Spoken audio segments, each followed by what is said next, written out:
The radio defined the swing era by bringing music, news, and entertainment directly into the homes of millions of Americans, with its popularity rising as time went on.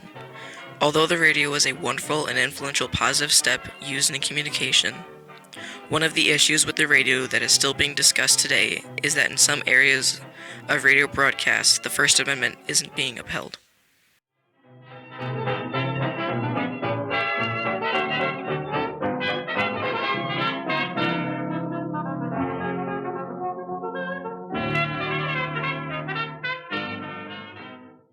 The radio was a very popular and influential machine during the 1920s and 30s, bringing people together from all over the United States, influencing pop culture with more than 600 radio stations to satisfy the public. But it didn't just begin in the 20s. The Italian engineer and inventor Guglielmo Marconi is credited as one of the first people to exemplify and merchandise the very first long-range telegraph and radio transmission in 1901. He was just 22 years old when he came to England after not receiving much encouragement in Italy, and quickly began to notice sponsors and investors in support of his wireless experiments. Although Marconi played a large part in the early creation of the radio, inventor Reginald Fessenden and William Dubilier also contributed to its development. Fessenden is credited as the first man to be publicly heard on the radio on Christmas Eve of 1906. He was a Canadian inventor, teacher, and scientist who had done experiments on wireless telegraphy as he worked for the United States Weather Bureau. In later years, he had grown interest in the concept of transmitting sound waves. Fessenden had invented a number of things useful in radio telephony, one of which being the electrolytic detector, which could pick up a continuous flow of radio waves, and was the beginning principle of super heterodyne reception, which is what makes it easy to tune into different radio signals and is a crucial part of commercial broadcasting. Equally as important is William Dubilier, an American scientist and inventor with over 300 wireless telephone and telegraph patents used by the United States, French, Russian, and English governments. He demonstrated the use of radio communication on Seattle's Alaska-Yucatan expedition in 1909. After World War I ended, the radio began to gain publicity in the 1920s. It became a piece of furniture found in most homes, with a constant flow of mainstream news, music, and advertisements that influenced pop culture. This was the golden age of radio.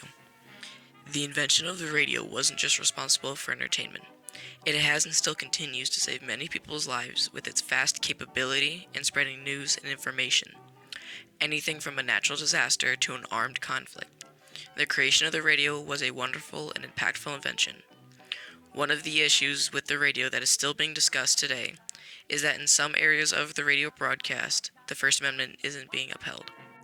Although the radio allows people from all over the United States to communicate and tell stories, the government prevents a great deal of language, news, and ideas from being portrayed to the general public. The Radio Act of 1912 gave the government the power to regulate what is being presented on the radio. It also gave the Secretary of Commerce the power to distribute licenses to people wishing to broadcast, and what frequencies they should use depending on what they are planning to present. For example, during the end of the 1920s, a religious right-wing man named Robert P. Schuller was silenced when he broadcast his thoughts on the government officials of Los Angeles that he deemed corrupt. He was then politically manipulated when his broadcasting license was annulled, with the basis his political claims were not in the public interest. When the Supreme Court proceeded to disregard this case, they implicitly acknowledged that the right to freedom of speech was not protected while broadcasting on the radio. When the Radio Act of 1927 was passed, it did a few things to change and regulate how the radio should work. It created the equal time rule, which meant all political candidates had to receive the same amount of time to speak, and prohibited any obscene or offensive language to be used.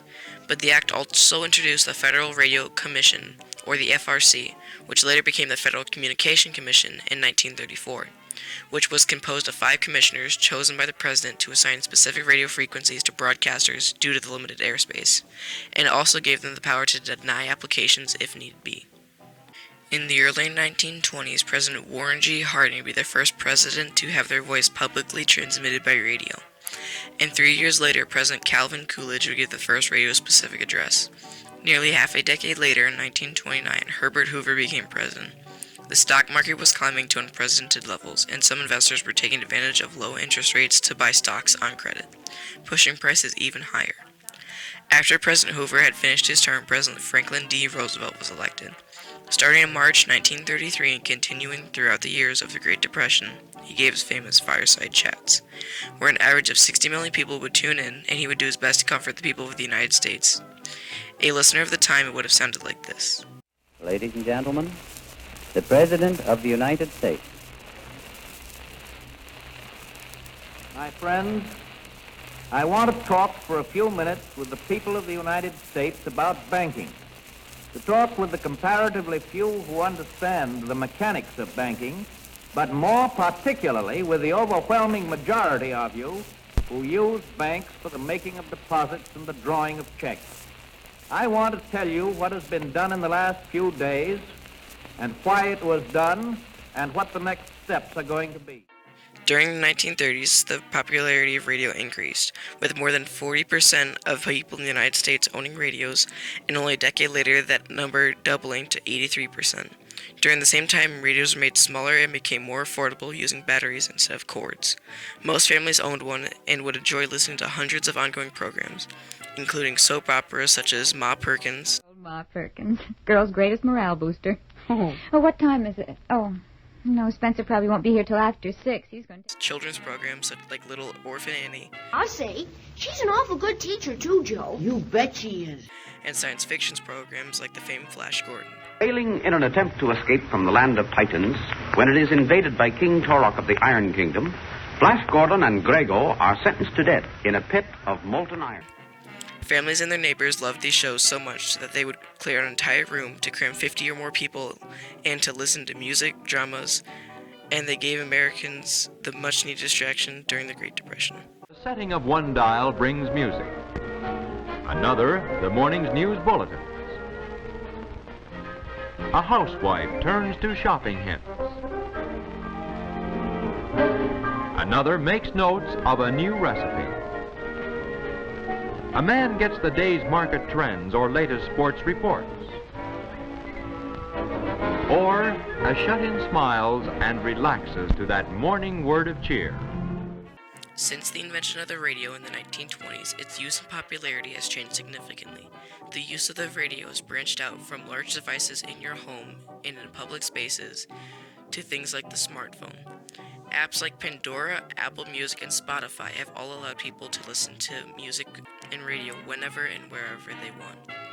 One of the many things these apps have in common is that they all allow a person to listen to radio from other countries. The first international broadcast was done by PCJJ programming in March 1927. The way radio is listened to has changed, but what has changed even more is the radio broadcasts themselves. Radio broadcasts have gone from a few radio stations per state with such things as music, talk shows, and weather to much more diverse broadcasts in the category of music, talk shows, sports, comedy, weather, as well as being able to listen from radio from many different places around the world.